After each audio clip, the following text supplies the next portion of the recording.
लाडक्या बहिणींची सरसकट त्यावेळेला त्यांना पैसे देऊन सरसकट मतं घेतली आणि आता मात्र लाडक्या बहिणींमुळे आमचं राज्य कर्जबाजारी होते असं सांगतात। 9,32,000 कोटी रुपयाचं कर्ज राज्याच्या डोक्यावर आहे। आम्ही स्पष्टपणे सांगतो की आमच्या लाडक्या बहिणींच्यामुळं हे राज्य कर्जबाजारी होत नाहीये।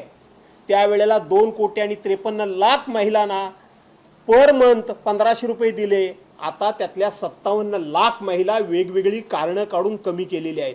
काही महिलांनी केवायसी केली नाही म्हणून 31 मार्च पर्यंत मुदतवाढ दिली म्हणून सांगितली, पण त्यांना महिना मिळणारे 1,500 रुपये पूर्णपणे बंद करण्याचं काम या सरकारने केलेलं आहे। त्यामुळं या सरकारच्या चहापानाला जाण्यामध्ये तथ्य नाही आणि त्याच्याही उपर हे सरकार किती मस्तीत आहे बघितलं असाल आपण। विधानसभेच्या आत्तापर्यंत झालेले अध्यक्ष आणि झालेले विधानसभेचे विधान परिषदेचे सभापती, इतके वर्षाच्या आमच्या सगळ्यांच्या अनुभवामध्ये सभापती किंवा अध्यक्ष कुठल्याही पक्षीय कार्यक्रमाला गेल्याचे आम्ही कधी पाहिले नाही। संकेतच मुळात असे आहेत की ज्या दिवशी ते सभापती किंवा अध्यक्ष होतात त्या दिवशी जरी ते पक्षाचे असले तरी ते पक्षाचे राहत नाहीत। त्यांचं वागणं, त्यांचं वर्तन, त्यांची कार्यपद्धती ही निपक्षपाती असली पाहिजे।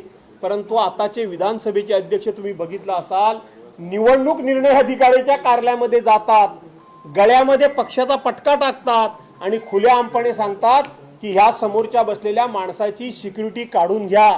कुणी अधिकार दिला ह्यांना? आणि ती सिक्युरिटी काढून घेण्याचं काम ते करतात। खुलेआमपणे पटका घालून ते प्रचार करतात, खुलेआमपणे ते पटका घालून मिरवणुकीमध्ये सामील होतात। आणि त्याचबरोबर अलिबागचं जमीन प्रकरण मी भांडणं सोडवायला गेलो म्हणून सांगतात। खरं ते भांडणं सोडवायला गेले होते की भांडणं लावायला गेले होते? खरं ते गरिबाची जमीन गरिबाला ताब्यात द्यायला गेले होते की जमीन हडप करायला गेले होते? याचा शोध सरकार घेणार नाही, कारण माहिती आहे आम्हाला हे सरकार हे प्रत्येकाला गुन्हे करायला लावतं आणि त्यांना क्लीन चिट देणारं हे सरकार आहे। अशा या सरकारच्या पंक्तीला जावं, अशा ह्या सरकारच्या मांडीला मांडी लावून बसावं।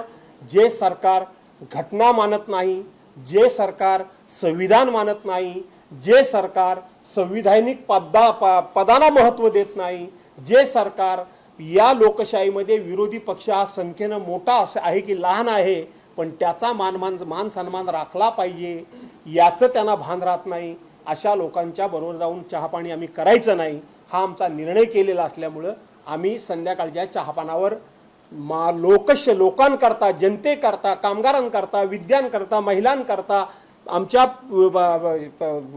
बेकार रोजगार करता आम्ही त्यांच्या चहापानावर बहिष्कार टाकतो आहोत। बोला विजय। अच्छा, महाराष्ट्रातील सर्व बातम्यांचे विश्वासार्ह व्यासपीठ, सकाळच्या सर्व सोशल मीडिया प्लॅटफॉर्मला लाईक, फॉलो आणि सबस्क्राईब करा। तसंच सर्व नोटिफिकेशनसाठी बेल आयकॉन प्रेस करायला विसरू नका।